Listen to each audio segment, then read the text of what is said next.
Hello students, today I am going to brief you about department level elective Advanced Power Electronics. Now before we go through the syllabus contents, let me talk something about power electronics, which you already know. You have studied in semester 7. So you all know the basics of power electronics now, right from the semiconductor devices which are used in power electronics up to certain level of applications which are there with the help of the power devices which you have learned.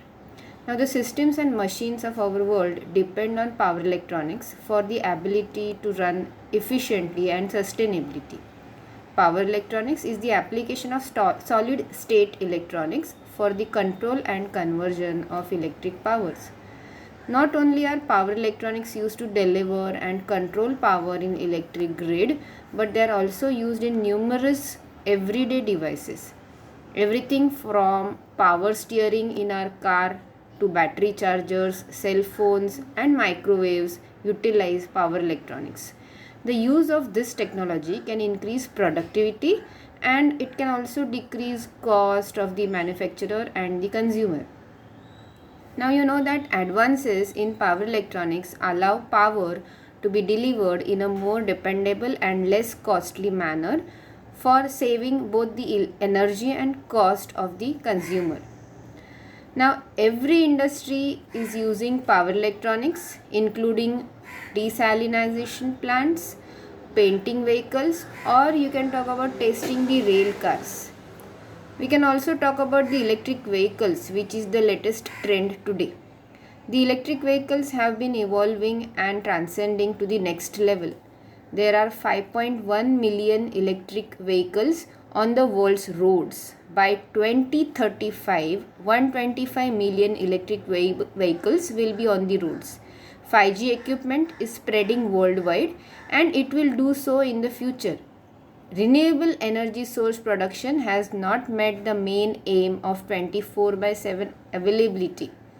Now there has to be discipline to address climate change, pollution and unreliability of energy grids. Power has become one of the most important component of modern life. This has led to development of smaller, lightweight, energy dense batteries based on converters or inverters which you have studied in your semester 7, which can lead to revolution in the energy devices. The momentum of USB ports can be used to charge any compatible product. A single adapter that manages devices with varying voltages are going to emerge. The growing global power consumption and delivery will need the mentioned trends. There are several processes which are planned to compensate for the present as future energy demand. Hopefully, they lead to further new trends. So these are all basic reasons why you should opt for power electronics. Now let us talk about the syllabus briefly. There are 6 modules again. Now you have studied single phase circuits in semester 7. Now you will be studying 3 phase rectifiers and 3 phase inverters. Then there will be modeling approach used for DC to DC converters, boost and buck boost converters. Then there will be a major topic which is of importance are the drives. So you will be learning DC drives to control the DC motors and AC drives to control the AC motors. And the 6th module talks about power electronics applications like induction heating and dielectric heating. Now the books which you have used for semester 7 can be used for this semester also, because it contains the syllabus requirements of semester 8 advanced power electronics. So these are the books which I have mentioned. Now you will think that what will be my potential if I study this subject. So as I talked earlier, there are global power electronics requirements for electric vehicles in the market. So the opportunities and the forecast are up to 2026 there will be huge demand for the power electronics engineers. Not only I can predict but I can say right now that there are many companies. For example, I can give you example of Faurecia company, which is opening an electronics division. Newly it is opening an electronics division for its electric vehicles requirements. So there will be huge requirements for the electronics engineers. So here you can have the statistics. The inverter segment is expected to dominate the market by 2026. Okay, so these are the on paper statistics. Then there are various sectors which are using power electronics and which are going to increase the requirements of power electronics engineers. As you can see here, there are various sectors which are making use of the power electronics semiconductor devices, which you have already learned. Now you have to build the base and make it stronger so that you can work in core companies for as power electronics engineers. So which are the top recruiters for power electronics?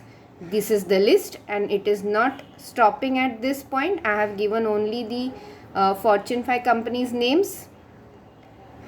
Then the interesting one, average salary. So you can see here the power electronics engineer, what is the approximate salary, and I have not taken these figures on my own. I have also mentioned the source here, which you can verify at all times. Now required skills to get this much power package is candidates must be strong in power electronics, semiconductor applications engineering. There should be participation in industrial seminars, conferences, exhibitions based on power electronics. Internships would be a great advantage. Knowledge in simulation tools like MATLAB is essential skill. So you know that in our online labs, also in the offline labs, when we meet physically, we focus majorly in MATLAB simulations. Okay, so we are doing the design of basic converters and inverters in MATLAB. And the last point talks that drives and machines should be studied. So drives and machines, if you want to study, you have to opt for advanced power electronics.